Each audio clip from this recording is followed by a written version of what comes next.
What's up, my YouTube family, my Instagram family, my Facebook family, and my Pinterest family? So, today we are going to talk about what are some of the pitfalls of chasing the algorithm and why we want to increase our email open rate. All right. So, as you know, this channel is dedicated to helping you develop good business strategies. And we have been focusing on email marketing as the primary way to do that.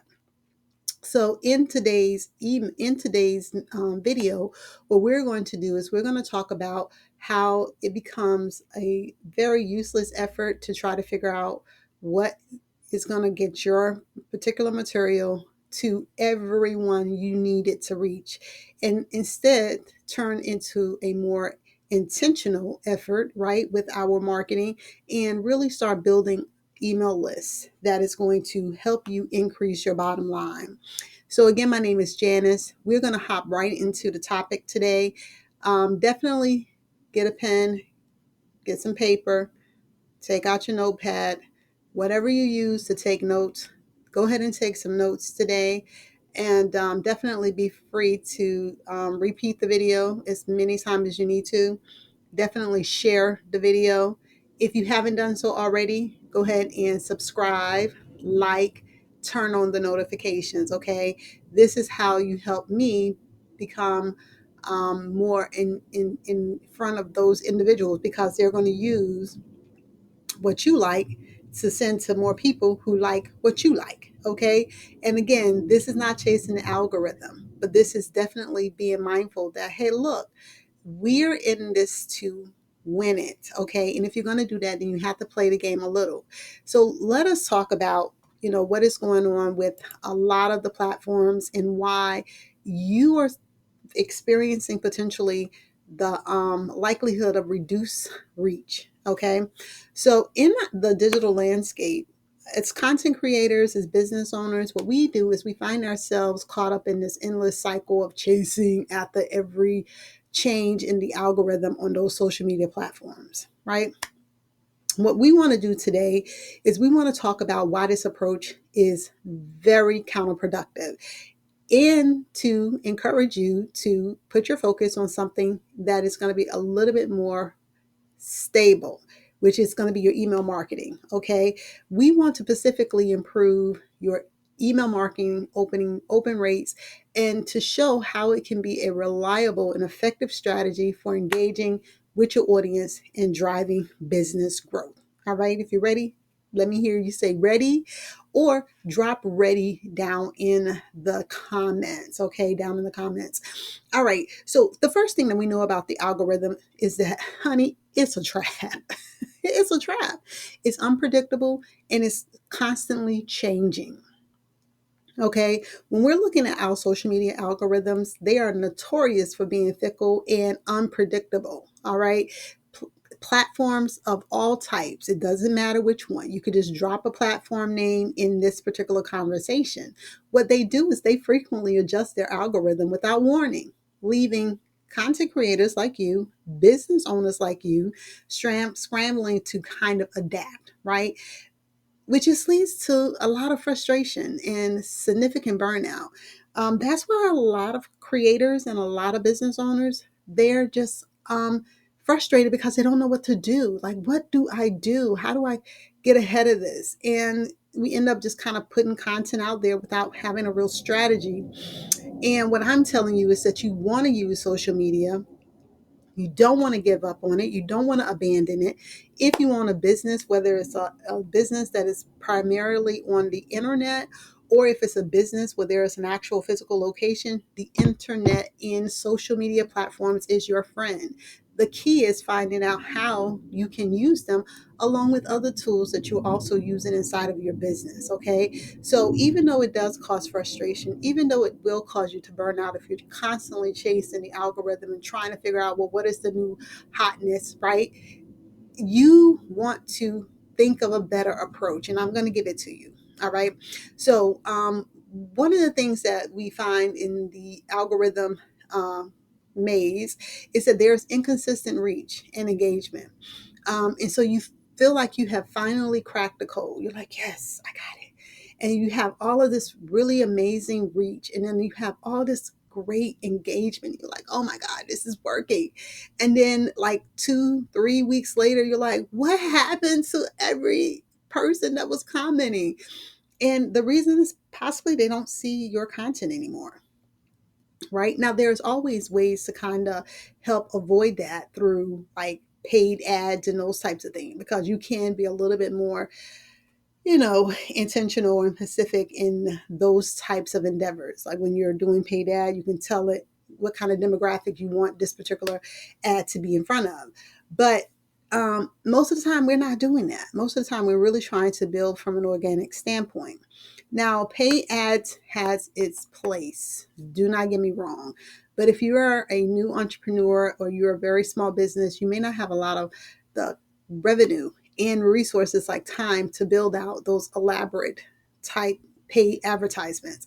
So having a better strategy to really just kind of take advantage of your organic reach is key. All right. So difficulty in long-term planning and strategy development is going to be another reason why we do not want to chase the algorithm. All right. Also, when we're looking at the algorithm, the content feed, the content really is filtered across content across the different social media platforms, right? So what ends up happening a lot of times that really popular trends and content will be pushed to the forefront, and the certain kinds of niche type, content is not seen as often. And that becomes an issue, especially if you're very niche in what you're offering. And so what we end up having is a race to the bottom in terms of content that your individual audience will need to see in order to be engaged. And so we find that we're becoming these trend chasers, right? And we don't want to be a trend chaser, because we know the trends are being what's pushed up farther in ahead of those other types of content that's being created. Now, trends have their place, and yeah, you can, kind of do trends, but you don't want to lose your creative control, right? And when content creator prioritize pleasing the algorithm over your artistic vision or your business goal, we often find that we produce content that we don't really care about. Right. We find that we've moved away from our core competencies or our brand value, and we find that we have sacrificed our long term audience for short term goals. And that is not what we want to do at all. So, when we're looking at email marketing, right, we have a couple of reasons why email marketing is the preferred method for creating business growth. All right. Obviously, social media is going to get you the exposure. It's going to get you probably in front of a lot of people, but you have to have a strategy once you get there, right? So you want to take advantage of those opportunities of when your particular content maybe go viral, right? You want to always have some type of a call to action inside of your content. So, here are some of the reasons why we are encouraging everyone to build their list and to engage more in email marketing. Now, I did a video a couple of weeks ago about some of the myths in terms of email marketing, where the very first thing that I talked about was email burnout, where people are just like, oh my God, not another email. But guess what? Those people, same people who are saying that, are going back through their email and they're looking at stuff that may have been sent 2 weeks, 3 weeks, 4 weeks ago. And so this is not in this particular video, but creating evergreen content for your email marketing type campaigns is key, because not everyone is opening up your emails at the exact same time. Now, there are going to be some cases where you want to create a sense of urgency, right? When you have particular specials or goals that you're trying to reach. But for the most part, you want to be able to send them somewhere where they can still enjoy the content and, of course, the other benefits from being a part of your email community. Okay. So, some of the benefits of email marketing, and of course, owning your own email list. The very first thing is that you have ownership and control. So, unlike with your social media platform, you actually have control and ownership of those email lists. Okay. You will be able to have direct access to your audience without any middle person, oh, okay, or platform. You can protect against those sudden platform changes, all right, or account suspensions. I was actually out on one of the social media platforms the other day, and I was reading a account like post that they had just done, and I was like, I haven't seen this account in a while, and right inside of the post it says, hey, look, we got deleted out with 920,000 followers. And I can only imagine that would have been extremely devastating for an individual who did not have a email list. Because if you didn't have an email list, then how would you essentially recoup all of those followers, right? So just keep in mind, you don't own those platforms. And because you don't own them, you don't own the access to the people who is associated with you on those platforms. Still a really great tool. We still do not want to kind of take them for granted. We want to use them and we want to make them a part of our business strategy. However, we still want to be smart and have our own email list so that if something happens, we can still reach our audience. Just like TT, right? It went down. It was up 1 hour. The next hour, they were like, okay, bye. And people were scrambling, like, oh my God, no. Fortunately, TT came back up. But at the same time, it could have very well not. And then where would everyone have been from all of those individuals that had engaged with them, right? And then, of course, you have the ability to migrate your audience across different tools or platforms, right? So some of you may be watching this on Facebook. Some of you may be watching it on YouTube. Some of you may be watching it on Pinterest or through Pinterest, right? And all of it's kind of leading you back to one location, but it's being shared across many, many platforms. With the email list, I can direct you to whatever platform I need you to go to. And hey, it works. Trust me, it works. So you can also have a much more measurable and improvable process, right?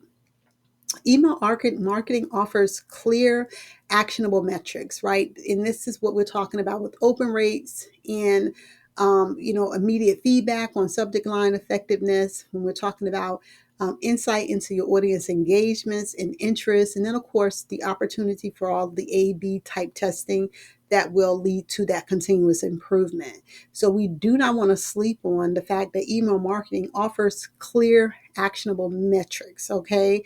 And those metrics can be key indicators of business success. The next thing that we want to kind of talk about is personalization and segmentation. Now, when we talk about personalization, this is where we really get into the connection with your audience. And you can determine exactly what your audience is interested in based on the actual lead magnet that brought them into your email funnel, right? So if you have an email funnel, and I think I may have given this example once before, if I had a travel company and one of my lead magnets was about all inclusive resorts, and another one was about cruising, right? True enough, they're both targeted towards people who are interested in vacation or travel, but I know for sure that you're interested in actual being in a resort or all inclusive vacation. And I know for sure that you're interested in cruising. So when I send those emails, I'm going to send emails that is tailored to what they're interested in. Okay. And so having that personalization and segmentation inside of the emails that you send create much more relevance for the actual audience that you're sending it to, and it provides value for your recipients. Okay. What does this lead to? Well, this should lead to higher engagement and stronger customer relationships. Okay, that is what it should lead to. The next thing that we're going to talk about is strategies. Okay, so some of the strategies that I want to talk about really quickly, and I'm going to give you 7 of them that is going to help you essentially increase the probability of your emails becoming open. So this is where you want to pull out your pen, your paper, and you want to go ahead and take notes. I'm also going to tell you about our 8-week email marketing for beginners cohort that is currently accepting applications. To register or to apply, simply click the description and then inside of it is a link. I also pinned the link to the comments. So if you go to the comments, it is there for you to go ahead and apply. And then you'll receive information on how you can register for the actual course. So here are 7 strategies I want you to take into consideration for improving your open email rate. First, you want to craft those compelling subject lines. Okay, you want to make certain that they are curiosity seekers. Okay, you want to make certain that there's clear value, and then in those cases where you need someone to open immediately, have kind of sense of urgency. You want to segment your audience. I talked about that earlier. This is where you're going to divide your audience based on the demographics, the behavior, the preferences. Okay, you want to optimize your send time. Experiment with what are some of the better schedules to send the email, right? What do your audience like? And you may have to do this a couple of times to really get a good idea. Um, Maintain list hygiene. If you have an email list currently and you send an email and only 2 or 3 people actually open your email list, send this consistently over the course of the next 30 days. Maybe send an email every between 3 to 4 days to see how it's being responded to. You're going to find 1 or 2 things. Either they're going to consistently not open your email, or they're going to unsubscribe. In either case, that is something that you can take and do something with. If they consistently refuse to open your email, then go ahead and get them off the list or move them to an inactive list. Okay. And the ones who are actively opening your emails, you want to go ahead and continue to send them the value added emails. Okay. And then, of course, provide value. We always want to focus on genuine value to our subscribers. Tailor your message, right? So personalize it. Make certain that it gives that relevance and encourage engagements. And then lastly, we want to test. So continuously test your email elements, from the subject names, okay, to the links, the way it looks between HTML, HTML, or video or text. Just test it. See how it feels to them, and them being, of course, your audience. Look, if you are a business owner, if you are an entrepreneur, if you have just gotten started, or even if you've been in business for a while, but you really haven't taken the time to really develop a good email list, you need to be in this 8-week cohort. Okay. You need to be in there so that you can understand how you can build out your business by having a great email list. While the allure of viral social media success is very tempting, okay, the long-term sustainability and growth of your business or your personal brand is better served by focusing on channels like email, right? Prioritizing the improvement of your email open rate and through strategy, value-driven content, and informed optimization, right? With that, you can build a more stable, engaged, and profitable audience base. All right.